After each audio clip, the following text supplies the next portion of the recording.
NEET lectures per day. In previous lectures, we already discussed about blood clotting. In today's lecture, we discuss about some blood groups types. Okay? तो काफी अच्छा ही lecture रहने वाला है. Competitive exam से आपको इसको समझना है.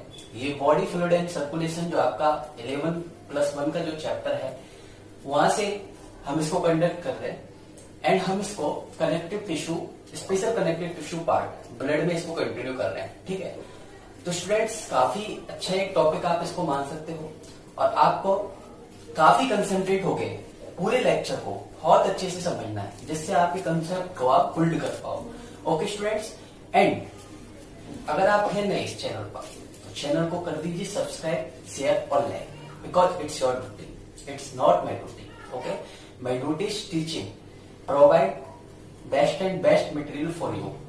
So now we discuss about blood group. Okay, firstly we discuss about ABO blood group.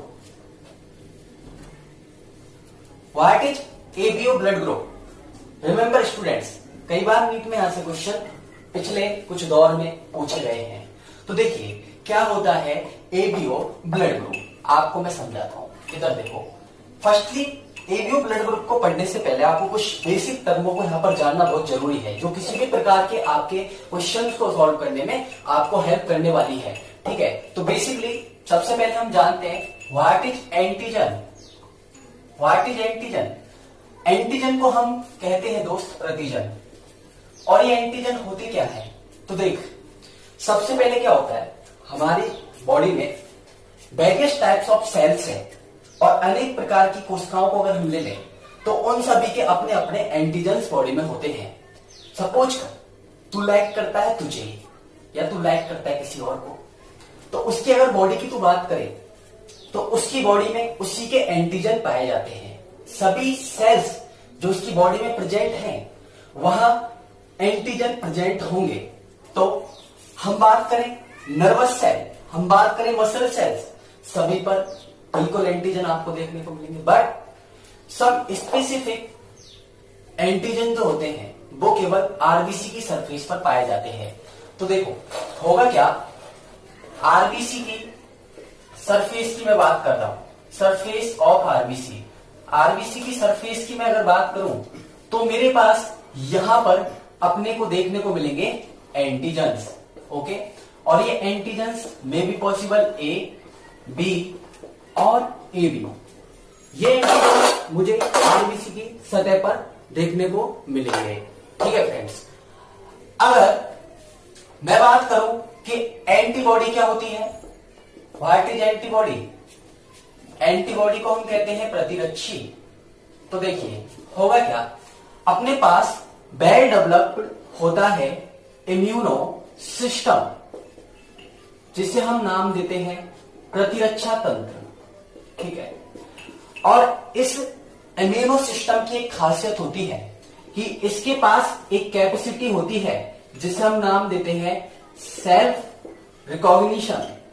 अर्थात इसके पास खुद की जो सेल्स होती है ये उन्हें आइडेंटिफाई कर पाता है, उन्हें पहचान पाता है. इसकी इस कैपेसिटी को हम नाम देते हैं सेल्फ रिकॉग्निशन कैपेसिटी. ओके, तो होगा क्या, फर्स्टली अगर इस प्रतिरक्षा तंत्र की मैं बात आपके सामने लाऊं तो सबसे पहले आपको याद रखना है कि ये डब्ल्यूबीसी सेल्स का बना होता है. इन्हें हम सैनिक कणिकाएं कहते हैं, आपको पता है. ल्यूकोसाइट्स इन्हें नाम देते हैं हम डब्ल्यूबीसी को. ठीक है, तो इन डब्ल्यूबीसी का बना होता है अपने पास ये इम्यूनो सिस्टम. और यहां डब्ल्यूबीसी पर भी अगर मैं जाऊं तो यहां पर एक विशेष प्रकार की सेल्स मेरे को देखने को मिलती है जिन्हें नाम देता हूं मैं मैक्रोफेजेज सेल्स. ओके डियर, इतनी बात करके समझ में आएगी कि डब्ल्यूबीसी के पास भी एक विशेष प्रकार की सेल्स की हम बात कर रहे हैं जिन्हें हम नाम दे रहे हैं मैक्रोफेजेज सेल्स. ये मैक्रोफेजेज सेल्स किसी भी फॉरेन एंटीजन को अटैक करेंगी और उसे डिस्ट्रॉय कर देंगी जिससे इम्यूनो सिस्टम अपना वर्क प्रॉपर तरीके से कर पाएगा. ठीक है, तो होता क्या है, जन्म की अगर हम बात करें तो जन्म से भी किसी का जो ब्लड ग्रुप होता है उसकी आरबीसी की सरफेस पर एंटीजन तो देखने को मिलते हैं बट एंटीबॉडीज नहीं होती. एंटीबॉडीज का फॉर्मेशन कैसे हुआ? तो देख, होगा क्या, सपोज दैट अब क्या हुआ, कोई भी फॉरेन एंटीजन या फिर तू मान ले कि कोई भी फॉरेन बैक्टीरिया है और इसने तेरी बॉडी में प्रवेश किया। कोई भी न्यूबॉर्न बेबी है, उसके पास एंटीबॉडीज नहीं थे, एंटीजन थे। सपोज दैट उसका ब्लड ग्रुप है ए, तो उसके पास एंटीजन ए होगा बट एंटीबॉडी बी नहीं होगा। अब उसका फॉर्मेशन कैसे होगा, तो तुझे सबसे पहले समझ लेना है। सपोज दैट ये फीडिंग की प्रक्रिया कर रहा है, कोई भोजन वगैरह कर रहा है ये बेबी, ठीक है। तो क्या होगा, उस एंटीजन को जो फूड के थ्रू उस बॉडी में प्रवेश कर गया है उसे वो आइडेंटिफाई कर पाएगा। जब वो आइडेंटिफाई कर लेगा तो उसके लिए ऑटोमेटिकली यहां पर विकसित हो जाएगी एंटीबॉडी बी, ओके। और ये जो एंटीबॉडी बी है ये WBC की विशेष प्रकार की जो सेल्स होती हैं जिन्हें हम नाम देते हैं बीटा लिम्फोसाइट सेल, जो कि अपने प्लाज्मा में प्रेजेंट होगी, ठीक है। आ रही तेरे बात समझ में? तो ये जो बीटा लिम्फोसाइट सेल्स हैं इनके द्वारा इस एंटीबॉडी बी का फॉर्मेशन किया जाता है। एंटीबॉडी बी का फॉर्मेशन करेंगे बीटा लिम्फोसाइट सेल्स, ठीक है। तो फ्रेंड्स मैंने भी आपको समझा दिया कि जन्म से अगर हम बात करें तो अपने पास क्या होगा, अपने पास एंटीजन तो होते हैं बट एंटीबॉडीज एब्सेंट होंगे। एंटीबॉडीज का फॉर्मेशन किसी भी फीडिंग फॉरेन एंटीजन के प्रवेश करने के पश्चात ही होगा, ठीक है। तो फिर से समझ मैंने क्या बोला, एंटीजन ऑलवेज प्रेजेंट होते हैं ऑन सरफेस ऑफ RBC। मे भी पॉसिबल ए हो सकता है, बी हो सकता है, ए और बी दोनों ही हो सकते हैं। क्लियर बात? आगे मैंने बोला कि प्रतिरक्षा तंत्र के पास सेल्फ रिकॉग्निशन की क्षमता है, वो खुद के सपोज है तेरा नाम है कपिल, ठीक है, और तेरी बॉडी में जो एंटीजन है तेरे इम्यूनो सिस्टम के पास इतनी क्षमता है कि वो पहचान पाएगा कि भाई ये जो एंटीजन है कपिल के एंटीजन है। तो तेरी जो एंटीबॉडीज है उन एंटीजन को कोई इफेक्ट नहीं डालेगी। बट कोई फॉरेन एंटीजन अगर तेरी बॉडी में प्रवेश कर चुका है तो क्या होगा, तेरी जो एंटीबॉडीज है उस पर अटैक करेगी और उसे डिस्ट्रॉय कर देंगी। ये कंप्लीट मैकेनिज्म अपने पास चलती रहेगी, ठीक है। अब देख होता क्या है, ये जो इम्यूनो सिस्टम है इसके पास ये जो सेल्फ रिकॉग्निशन की जो क्षमता मैंने बताई तुझे, इसका मतलब यही होता है कि खुद के एंटीजेंस को पहचान पाता है, उन्हें डिस्ट्रॉय नहीं करता। क्या ऐसा पॉसिबल है कि ये खुद के ही एंटीजेंस को डिस्ट्रॉय करने लग जाए? बिल्कुल ऐसा भी पॉसिबल हो सकता है। ऐसा तब होगा जब उस जिस हम व्यक्ति की बात कर रहे हैं, जिस बॉडी की हम बात कर रहे हैं, उसमें कोई भी जेनेटिकली डिसऑर्डर है, ठीक है, आनुवंशिक विकार, या फिर उससे कोई ऑटो इम्यूनो डिजीज है। अगर ये दो कंडीशन अपने पास है, ऑटो इम्यूनो डिजीज या फिर कोई जेनेटिकल डिसऑर्डर, तो इन कंडीशंस में क्या होने वाला है, इन कंडीशंस में बिल्कुल ये सेल्फ रिकॉग्निशन की कैपेसिटी खो देता है और खुद के एंटीजेंस को ही नष्ट करने लग जाता है, जिससे ये जो इम्यूनो सिस्टम है वो बिल्कुल वीक टाइप का हो जाता है, ठीक है। इससे प्रतिरक्षा नहीं मिल पाती है। क्लियर बात? आगे अगर हम चले तो इतना समझने के बाद अब हम समझते हैं कि क्या होते हैं ब्लड ग्रुप, कैसे हम उनको डिसाइड कर पाते हैं, ठीक है। तो ब्लड ग्रुप की अगर हम बात करें तो ब्लड ग्रुप एबीओ टाइप में अगर हम बोले तो अपने पास बेसिकली 4 टाइप के ब्लड ग्रुप देखने को मिलते हैं। तो मैं एक टेबल आपके सामने का बना रहा हूं, उस टेबल से आपको समझना है किस प्रकार से हम ब्लड ग्रुप को डिसाइड करते हैं, कौन सा ब्लड ग्रुप अपने आप में क्या कैपेसिटी रखता है। Suppose that first of all मैं यहां पर बात कर रहा हूं कि मेरे पास ये है ब्लड ग्रुप, ओके, और मैं यहां पर बात कर रहा हूं एंटीजन के बारे में कि अगर ब्लड ग्रुप है तो एंटीजन कौन सा होगा। यहां मैं बात कर रहा हूं एंटीबॉडीज के बारे में कि कौन सी भाई एंटीबॉडी इस ब्लड ग्रुप से रिलेटेड होगी। यहां मैं बात कर रहा हूं उसके एलील्स की, ये जेनेटिक्स में आप पढ़ेंगे, एलील्स जिन्हें हम जीनोटाइप भी कह सकते हैं, जीनोटाइप। और यहां मैं बात कर लूंगा डोनर ब्लड ग्रुप के बारे में कि डोनर का ब्लड ग्रुप क्या होना चाहिए इस ब्लड ग्रुप से रिलेटेड।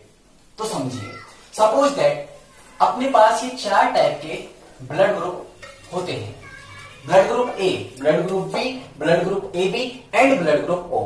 अगर ब्लड ग्रुप ए है तो बेसिकली याद रखना एंटीजन भी ए ही होगा, ब्लड ग्रुप बी है तो एंटीजन भी होगा इसकी आरबीसी की सरफेस पर। ब्लड ग्रुप ए भी है तो ए में भी आपको दोनों देखने को मिलेंगे। क्लियर? अगर ब्लड ग्रुप है ओ तो नो प्रेजेंट, किसी प्रकार का कोई एंटीजन नहीं पाया जाएगा। क्लियर? अब एंटीबॉडी का सिस्टम चलता उल्टा। अगर ब्लड ग्रुप ए है तो तेरे पास जो एंटीबॉडी होगी वो होगी एंटीबॉडी बी। अगर ब्लड ग्रुप है बी तो तेरे पास एंटीबॉडी बनेगी एंटीबॉडी ए। अगर ब्लड ग्रुप है ए बी तो नो एंटीबॉडी। ओके, ऐसा तू मान ले।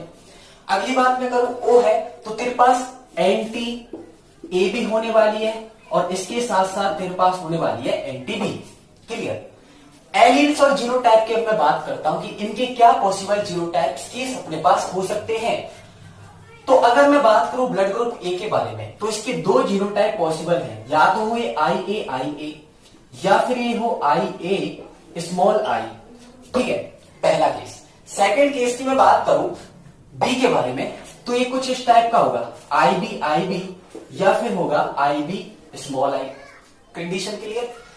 अगली मैं बात करूं ए बी के बारे में तो तुझे याद रखना है यहां पर एक जीनोटाइप अपने पास होगा आई ए एंड आई बी। और मैं बात करूं ओ के बारे में तो यहां स्मॉल आई इस टाइप का जीनोटाइप या एलील अपने पास प्रेजेंट होना चाहिए। मैं इधर बात कर देता हूं कि किस ब्लड ग्रुप को तू डोनेट कर सकता है, ए वाले को, बी वाले को, ए बी वाले को, ओ वाले को। सपोज कर मैं सभी के लिए 4 कंडीशन ले रहा हूं, ए बी ओ, सभी के लिए मैंने सेम कंडीशन ले ली। ओके, अब तू क्या देखेगा यहां पर, इधर देख। सपोज तेरे पास एक ब्लड ग्रुप है, मैं यहां पर तेरे को छोटे तरीके से इसको और समझाने का प्रयास करता हूं। तेरे पास ब्लड ग्रुप है ओ, ठीक है, और दूसरा तेरे पास ब्लड ग्रुप है ए बी। ठीक है, इधर मैंने मान लिया तेरे पास ब्लड ग्रुप है ए, इधर तेरे पास ब्लड ग्रुप है बी। अब देख क्या होता है, एंटीजन बिल्कुल अपोजिट काम करेगा एंटीबॉडी के। एंटीजन का एंटीबॉडी के अपोजिट काम करने का मतलब क्या है, तो इस बात को तू समझ ले। एंटीजन का एंटीबॉडी के अपोजिट काम करने का मतलब है कि जैसे कि तेरे पास है ब्लड ग्रुप ए, तो ब्लड ग्रुप ए को तू केवल ब्लड ग्रुप ए ही चढ़ा सकता है। इसका मतलब तू समझ, अगर ब्लड ग्रुप ए है तो उसके पास एंटीबॉडी क्या होगी, बी होगी, उसको तू बी नहीं चढ़ा सकता। आ रही बात समझ में? क्यों? क्योंकि यहां पर क्लॉटिंग या क्लस्टर्स का फॉर्मेशन होगा जिससे आरबीसी नष्ट होने लग जाएगी। क्लियर? तो देख, ओ वाला जो ब्लड ग्रुप है वो हम ए बी को दे सकते हैं, बी वाला ए बी को दे सकते हैं, ए वाला भी ए बी को दे सकते हैं। क्लियर? ओ वाला ए को भी दे सकते हैं और बी को भी दे सकते हैं। अब और बात को ध्यान से समझ, ए बी वाला है वो ए बी से ब्लड ले सकता है, बी वाला है वो बी से ब्लड ले सकता है, ए वाला भी ए से ब्लड ले सकता है, और ओ वाला केवल ओ वाले से ही ब्लड ले सकता है। ऐसा क्यों हो रहा है, थोड़ी सी बात को इधर समझने की कोशिश कर। अपने पास क्या होगा कि अपने पास है, सपोज दैट अपने पास है blood group A. Blood group ए है तो इस कंडीशन में अपने पास एंटीबॉडी कौन सी होने वाली है, एंटीबॉडी होने वाली है बी। अगर एंटीबॉडी बी है तो इसको अगर बी वाला छड़ाएगा तो बी के साथ ये रिएक्ट करेगा तो यहां पर ये बनाएगा क्लस्टर्स। ठीक है, और इन क्लस्टर्स के बनने के कारण क्या होगा, आरबीसी हो जाएगी डेस्ट्रॉय। आरबीसी डेस्ट्रॉय हो जाएगी तो जो भी डोनर है वो एक्सेप्टर को जो ब्लड दे रहा है उसे एक्सेप्ट नहीं किया जाएगा। इतनी बात तेरे समझ में आ गई? चल ठीक है, और आगे हम बात करने लगे। तो देख, अभी मैंने बताया कि अगर ब्लड ग्रुप ए है तो उसको ब्लड ग्रुप बी नहीं दे सकते, तो ऐसे ब्लड ग्रुप बी चढ़ा देने पर क्या होने वाला है, अगर ऐसा तो करता है तो तेरे पास क्या होगा, यहां क्लस्टर्स का फॉर्मेशन होगा। ठीक है, ये क्लस्टर्स कुल मिला के डोनर के आरबीसी को बिल्कुल नष्ट कर देंगे। ठीक है, तो हम इसे एक्सेप्टर को, रेसिपिएंट को एक्सेप्ट नहीं करवा पाएंगे, इसलिए इसे बिल्कुल ट्रांसफ्यूजन नहीं किया जा सकता। तो 4 कंडीशन तुझे याद रखनी है। अगर तेरे पास है ब्लड ग्रुप ए ठीक है। तो इसके लिए जो डोनर ब्लड ग्रुप होना चाहिए वो ए होना चाहिए या फिर ओ होना चाहिए। बी वाले का और ए बी वाले का ब्लड ग्रुप यहां एक्सेप्ट नहीं किया जाएगा। कंडीशन सेकंड की मैं बात करूं, ब्लड ग्रुप बी के बारे में बात करूं, तो ब्लड ग्रुप बी वाला केवल बी से और ओ से ही ब्लड ले सकता है, ए और ए बी से ब्लड नहीं ले सकता। बात करूं मैं ए बी के बारे में, तो ये ए बी और ए बी और ओ सभी से ब्लड ले सकता है। यही एक बहुत बड़ा कारण है कि इसे कहते हैं recipient blood group. A B is recipient blood group, it's mean सर्वग्राही, सभी से एक्सेप्ट कर सकता है ब्लड को, ठीक है। कंडीशन नंबर 4 की बात करूं मैं, फोर्थ अपना टाइप है जो ओ है, ओ टाइप ब्लड ग्रुप। इस कंडीशन में क्या है, एंटीजन्स अपने पास नहीं है बट एंटीबॉडी ए और बी है। जब एंटीबॉडी ए और बी है इसके पास, तो इसको ना तो ए चढ़ा सकता है तो ना बी और ना ए बी, क्योंकि सभी के पास एंटीजन्स होता है आरबीसी के सरफेस पर। इसलिए केवल ये जो होता है ये ओ वाले ब्लड ग्रुप से ही ब्लड ग्रुप एक्सेप्ट करेगा और किसी से एक्सेप्ट नहीं करेगा। तो दो टर्म यहां पर बहुत अच्छे से तुझे याद रख लेनी है, एक तो यूनिवर्सल रेसिपिएंट की बात करूं और एक यूनिवर्सल डोनर की बात करूं मैं। क्या होते हैं यूनिवर्सल रेसिपिएंट और क्या होता है यूनिवर्सल डोनर। तो यूनिवर्सल रेसिपिएंट जो ब्लड ग्रुप है वो है ए बी और डोनर है वो है ओ। क्लियर। तो ओ वाला ब्लड ग्रुप ओ से ही ले सकता है, ए बी ओ सभी को ए बी को छड़ाया जा सकता है। इसका एक सबसे बड़ा कारण है कि जो ए बी होता है, ए बी ब्लड ग्रुप, उसके पास किसी प्रकार का कोई एंटीबॉडी नहीं होगा। अब छोटी सी बात और तेरे समझ में आ रही होगी कि ओ ए बी वाले को ब्लड ग्रुप कैसे दे सकते हैं, ठीक है। तो ये डोनर है, इनके पास भी तो एंटीजन्स होते हैं और इसके पास, ठीक है। तो होता क्या है, जो डोनर का ब्लड ग्रुप होता है, क्लियर, डोनर का ब्लड ग्रुप इजीली डायल्यूट हो जाएगा इस एक्सेप्टर के ब्लड ग्रुप में। क्योंकि छोटी सी बात ये सबसे पहले सामने आती है कि ह्यूमन हेल्थ अगर अच्छी है तो उसमें something 5 to 6 litre blood present होता है, ठीक है। और 200 से 300 ml ब्लड चलाने से कोई फर्क नहीं पड़ेगा, ठीक है। तो क्लियर बात आ रही है समझ में। अभी हमने बोला कि यहां पर एंटीजन और एंटीबॉडी को अपने को मिलने नहीं देना है, ठीक है।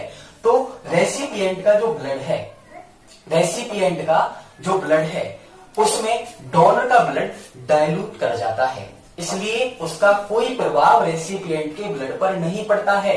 तो क्लियर सी बात है, ये तुझे याद रखना है। Blood group A B O तेरे पास 4 टाइप हो गए हैं। ए की बात करें तो वो ए और ओ से ब्लड ले सकता है, या फिर बी की बात करूं बी और ओ से ब्लड ले सकता है, ठीक है।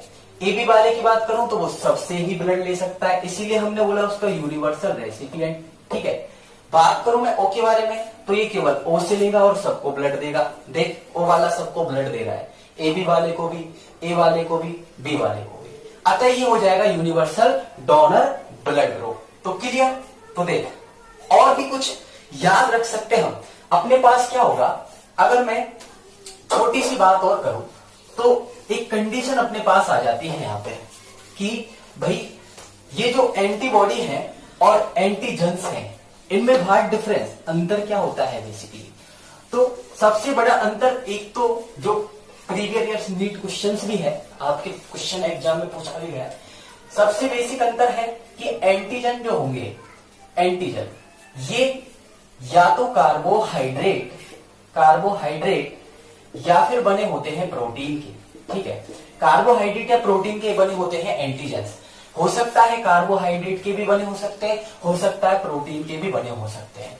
बात करूं मैं एंटीबॉडी के बारे में तो एंटीबॉडी जो होती है ये प्लाज्मा या फिर और बोल सकते हैं हम सीरम में इनका फॉर्मेशन होगा। जो एंटीजन है ये प्रेजेंट होते हैं, present on surface of RBC, red blood cells.